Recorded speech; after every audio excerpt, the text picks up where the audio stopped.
Alright, this is a David Bradley garden seeder, and the number on this is 597300, and the serial number is 13853, and it's the David Bradley garden seeder.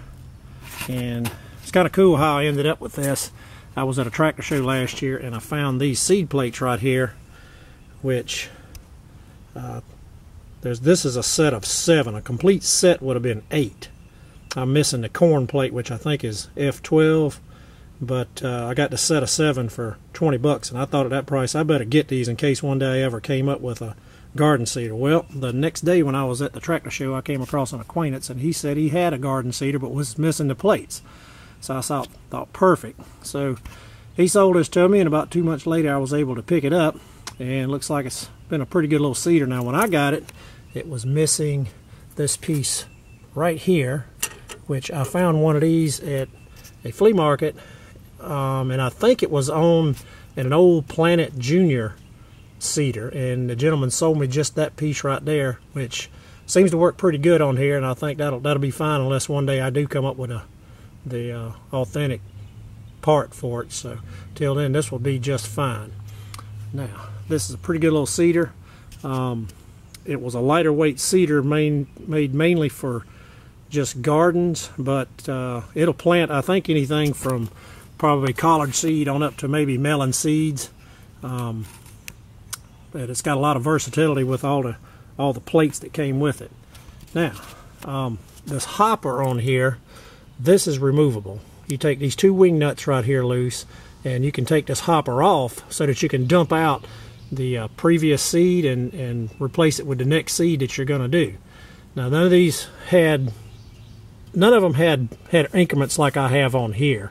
What a lot of guys do is they would set say like if you wanted your seed at 1.5 inches, you would put, say, a 2x4 up under here, which is about 1.5 inches thickness.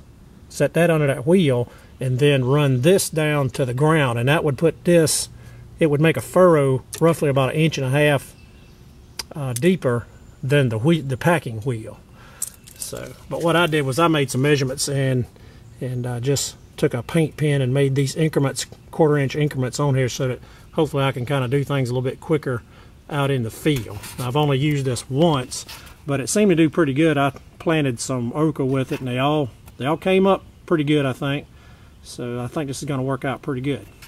So, but if you wanted to change your seed spacing, then you would follow the chart that came with it, which would normally be on the lid, which I do not have that. There is a gentleman that makes reproductions, and maybe one day I'll be able to pick one of those up. But change your seed spacing, you would change these sprockets right here. You could flip these around to come up with different ratios for seed spacing. Haven't played with that a whole lot yet, but I'll just kind of learn as I go. Now also, these had a fertilizer hopper that would have been mounted on the back and driven from this sprocket, and I do have one of those, but I took it off because it was kind of cumbersome, and I'm probably not going to use it anyway because I don't normally use fertilizer, and from what I'm told, today's fertilizer doesn't work very good in those hoppers. But I think I'll hang on to that anyway and maybe clean it up just for show purposes. But this is going to be a working girl. This isn't just to haul around to the shows, just like the tractor. I painted it up just to make it look a little better and so that everything would work good on it. But that's been a fun project. But anyway, that's the garden seeder, and hope you learned a little something from the video. And if you find one of these, I hope you'll enjoy it and just have a good time with it. Thanks.